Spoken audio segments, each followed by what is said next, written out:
So you said you referred to Steve Jobs a lot, and certainly he was very innovative, but he wasn't that innovative about workers' conditions in the factories where his iPhones are produced. So the questions I want to ask is regarding liberty and freedom.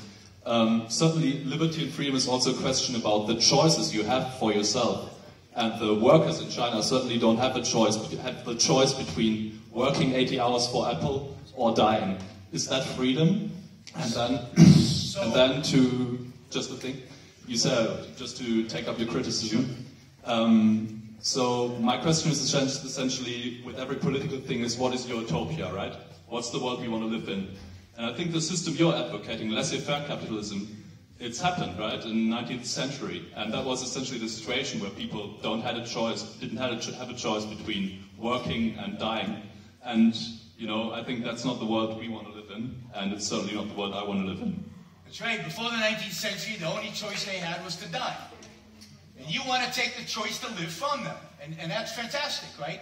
You'd prefer dead people than people who have a choice between death and life.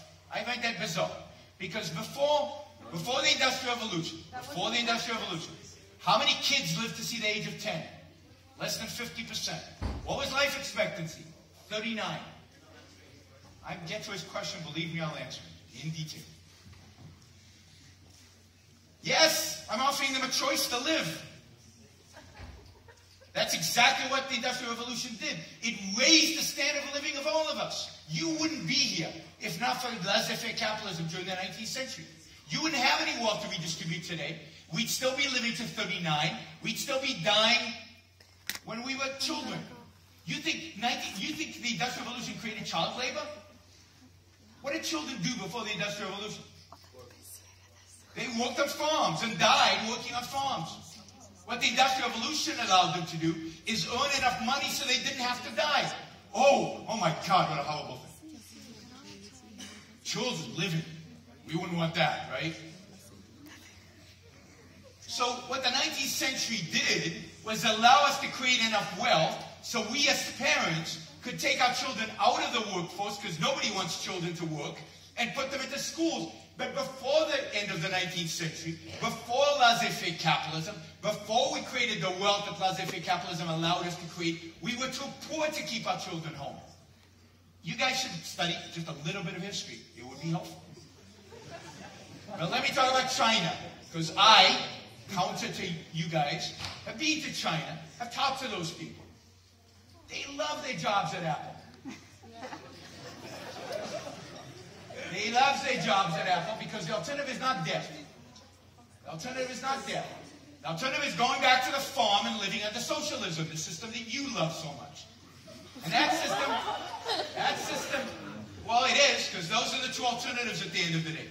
And that system is horrific. That system is horrible. Now you say, why don't they just get European-style salaries? Why don't we just pay Chinese workers what we pay Europeans? Well, because China doesn't have that kind of money. It doesn't have that wealth. They're not that productive. Where's the money going to come? You guys think the money grows on trees, or the government just prints it, of course. And it just is there, right? You have to make stuff to get money. China, over the last 30 years, China, through this horrible stuff that you described, has allowed more people to rise out of poverty than any country in human history during a 30-year period. Over 400 million people have gone from poverty into middle classhood in China. We should be celebrating this. We should be demonstrating in the streets in favor of more of this, more freedom, more capitalism, so more people can rise from poverty into middle classhood. Before capitalism, we were all poor. Suddenly, after the 19th century, we're middle class and rich. I wonder what happened in between. Welfare state developed. In China today, go to China. Go to rural China, where there's no capitalism, where the party is still imposing its socialism. And go to Shanghai, go to Shenzhen, go to Guangzhou, go to the cities in which they've allowed economic freedom, and see the wealth that they have created. See the wealth that Chinese people have created for themselves. And you want to criticize these people for the lives that they have made? Because again, you sit in middle class middle-class Europe, twiddling your thumbs in a welfare state that survives because you've got some people producing and you can steal their money and give it to others, and you've got ancestors who created massive amounts of wealth because they were free. And you sit here and you judge Chinese laborers who are choosing a much better life, learning a skill, advancing in their profession. Some of them become plant managers and ultimately entrepreneurs and build their own businesses and become rich.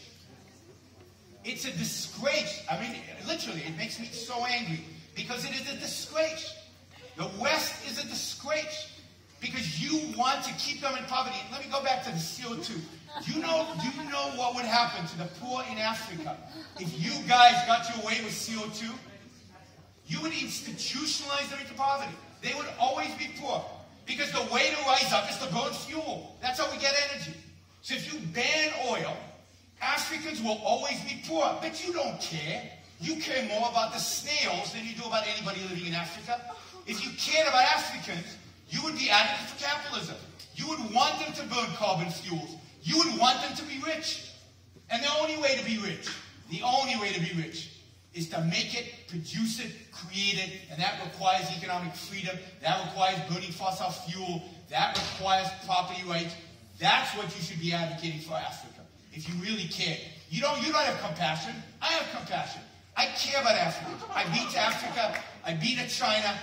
You laugh all you want. I care about them, and because I care about them, I'm an advocate for capitalism. I'm not an advocate for capitalism because I want to be controversial, because I think it's funny, or I think it's cool, like you guys. I advocate for capitalism because I care about human beings and human life. I want to see us live to be 120. I want to see Africa thrive. I want to see them unbelievably productive, because you know what? If Africa's productive, I'm better off. I understand that production is win-win. That if somebody else is rich, I'm even richer. I want everybody to be rich if they can. But for that, you need freedom, you need property rights, you need to produce, you need capitalism.